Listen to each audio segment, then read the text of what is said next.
Hello, everybody. My name is William Newman, and today I am going to share my lived experience as a Chinese American and how my personal stories connect to research on identity, family expectations, and stereotypes.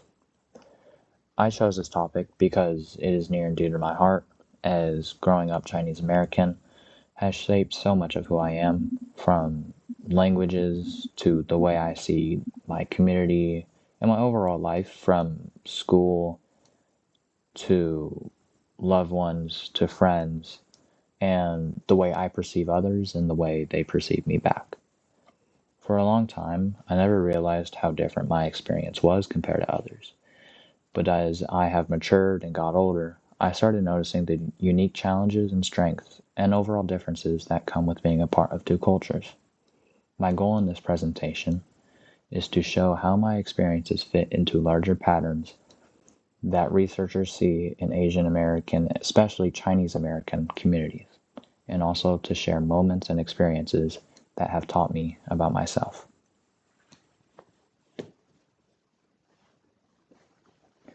So, a little backstory and introduction. I was born in Seattle, Washington. I wasn't raised in China or anything like that. However, my mom at a young age, around 20, immigrated to America, and she had a rough time in the beginning, but eventually she settled in and moved to Washington and set up a great life. Um, Me personally, I always grew up speaking English.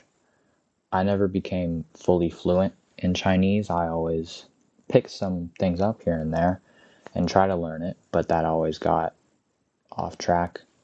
Um, as of right now, I am trying to learn Chinese as I'm going back to China in the summer, and I want to speak to my grandparents, at least fluent. Back in high school, there I had to take Spanish class for 2 years, so trying to learn two languages at that time was really hard, and obviously Spanish was required while my Chinese wasn't, so I chose to lock in on Spanish. And through elementary school and sometimes during middle school, like when I would speak Chinese, I was sometimes ridiculed due to just probably people not being educated at the time due to their young ages. To me, being Chinese American means constantly moving and experiencing two different cultural worlds. At home, I always grew up surrounded by Chinese food, traditions, values, and sometimes the languages, as my mom and when my grandma lived with us, she would always, or they would both speak Chinese and try to teach us. Outside of home, at school or with friends, or just interacting with American culture, the norms are completely different. The mix of cultures affects a lot of things. For example, how you communicate, how you behave, what's expected of you, and even how you think about yourself. In this presentation, I'll share 3 deeply personal stories that show different parts of my identity. Each story will be connected to scholarly research, which help me understand that my experiences aren't random or isolated. They're actually part of broader patterns that many Asian American or Chinese American youth experience as they grow up.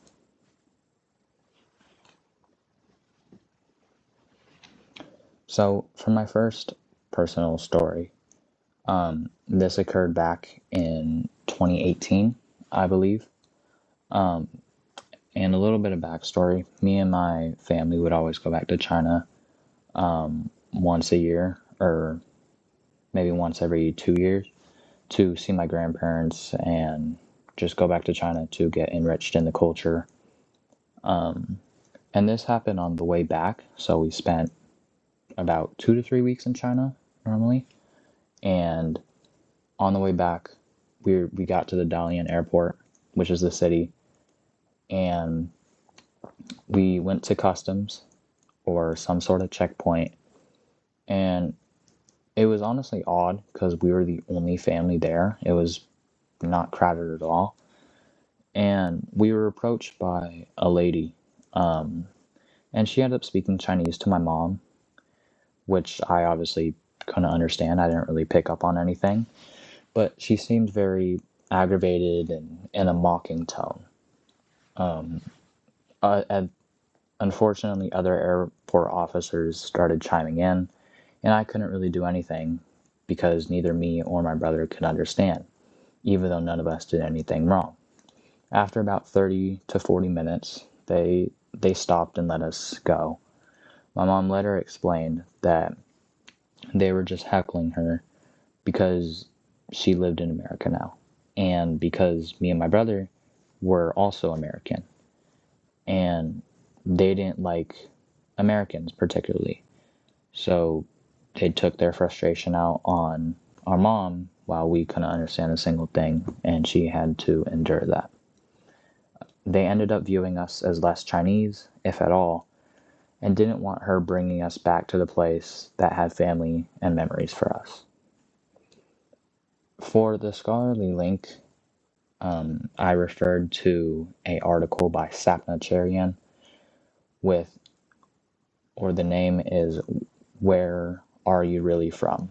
Asian Americans and Identity Denial. This connects to my topic as it relates to being looked as less. For example, we were looked as less Chinese. In this instance, we were looked for down upon being less American, obviously. In the article, Cherian describes how in America, Chinese Americans were described as less American. They surveyed many groups from Stanford, and time again, no matter male or female, they looked at the Chinese people and described them as less American, which really resonated with me as it felt very similar with my personal story.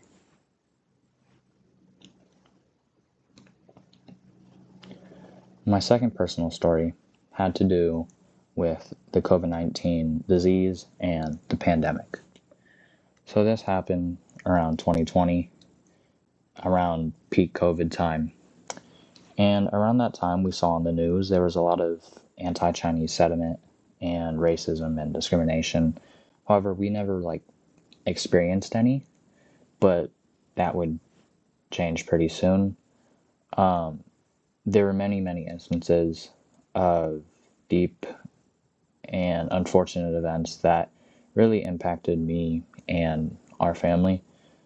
For example, I remember one time we got all in the elevator. Of course, everyone wore their masks and followed protocol. However, these other people, they absolutely distanced themselves for us. They walked to the other side of the elevator and basically braced themselves against the wall, trying not to be close to us. And I understood why, but at the same time, it didn't make sense to me. And my brother, who was even younger, after we got out of the elevator, asked me why that happened. And I unfortunately had to describe to him why that happened. So for the scholarly link in the article, Chinese American Adolescents, Experiences of COVID-19 Related Racial Discrimination and Anxiety, Person-Centered and Intersectional Approaches by Xiaolao Zhang, it relates to my story, as it describes the effects of racial discrimination to Chinese adolescents during the pandemic. So the exercise was they took a group of Chinese students and they surveyed them for a couple months or a year, just surveying them on their overall anxiety levels and how they felt during the pandemic. And the results were overwhelming, stating that all of them had their anxiety spike and they felt high examples of them being discriminated. My last personal story has to do with 2023, and it's a positive one. So we went back to China and we saw our grandparents again. And something I've noticed in overall Chinese family culture is they're all very open.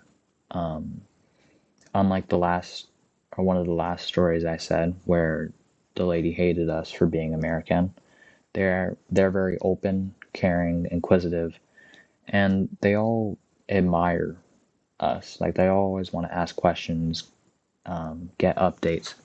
So we set up a family gathering, and around 30 people showed up.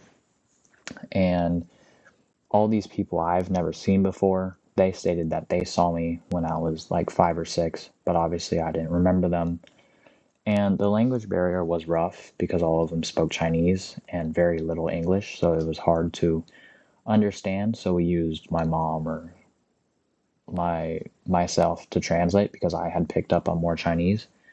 And they would always ask about school, life, and just a lot of things that for my brother was overwhelming due to him being more shy. But I found it very caring and loving from them, and that really felt special to me. And maybe overall, just feel welcome with my Chinese family. My scholarly link was from Zhuan Li's article, How Do Chinese Fathers Express Love? Viewing Paternal Warmth Through the Eyes of Chinese Fathers, Mothers, and Their Children. Obviously, it doesn't really have to do with my father and my mother. However, it connects overall because it explains how Chinese parents express their love and their care and their affection. And it felt very similar to what I felt that day on the gathering.